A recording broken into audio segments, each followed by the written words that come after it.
Percy enjoyed working in the yard. Edward had taught him well, and he kept the trucks and coaches in order. His cheerful nature was a welcome change from the yard's bad atmosphere.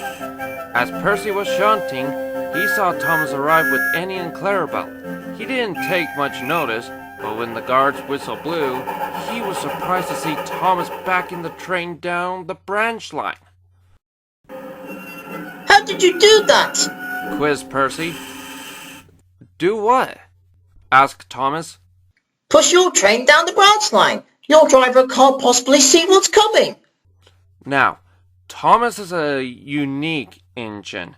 Thanks to special rods and connectors, he can be driven from Clarabel's cab. This means he can stay at one end of his train for both journeys.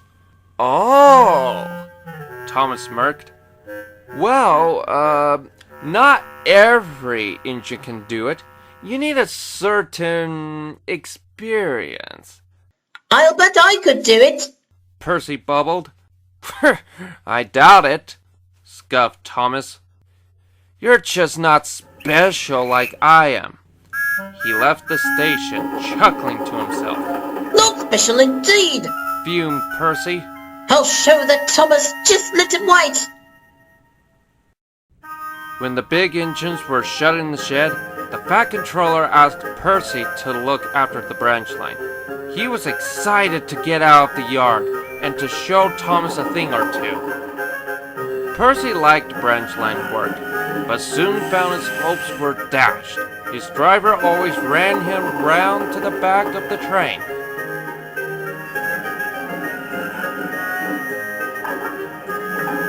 He tried starting before he could be uncoupled. He tried locking his brakes. He tried everything, but his driver always won in the end. One morning, Percy brought the first train to the big station. He was about to run around for the return journey when the Stationmaster walked up. Sorry, He said. the points are acting up and we can't change them. You'll have to push the train, I'm afraid. Percy was ecstatic. Now's the time! Now's the time! He beamed, Listen to me. said the driver sternly. You're pushing this train no further than the first station, and I want no tricks when it's time to run your round back. Understood? Oh, yes sir. Gulped Percy. As the driver strolled to the cab, Percy chuckled. Unless He whispered to Annie. there's a points failure at the first station too. Annie rolled her eyes.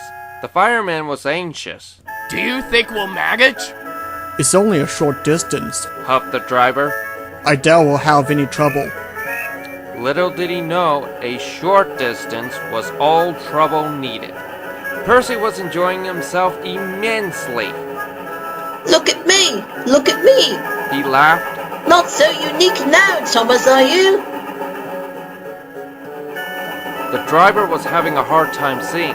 The guard kept watching Clarabel, but Percy bumped about so much that he spilled tea on his uniform.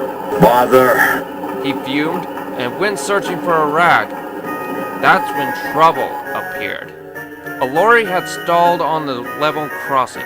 Bertie sat waiting, annoyed by the delay. Oh, come on! He honked impatiently. I've got places to be. The driver grunted as he continued working on the lorry's engine.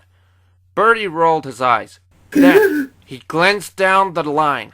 A train was fast approaching. Stop! Stop! Bertie cried.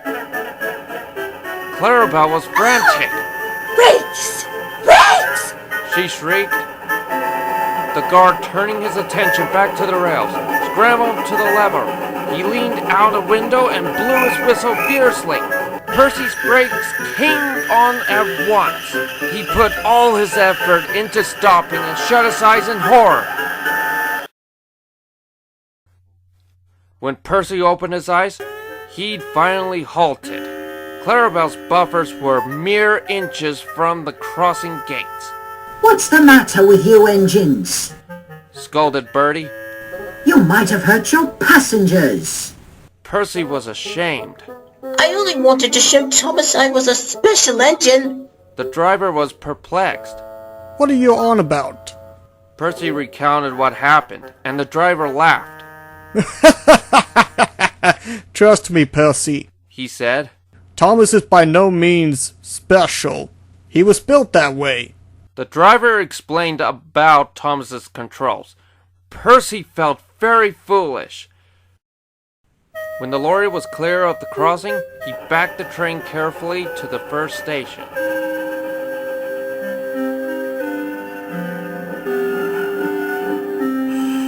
As he ran around the coaches, he thought of how silly he'd been.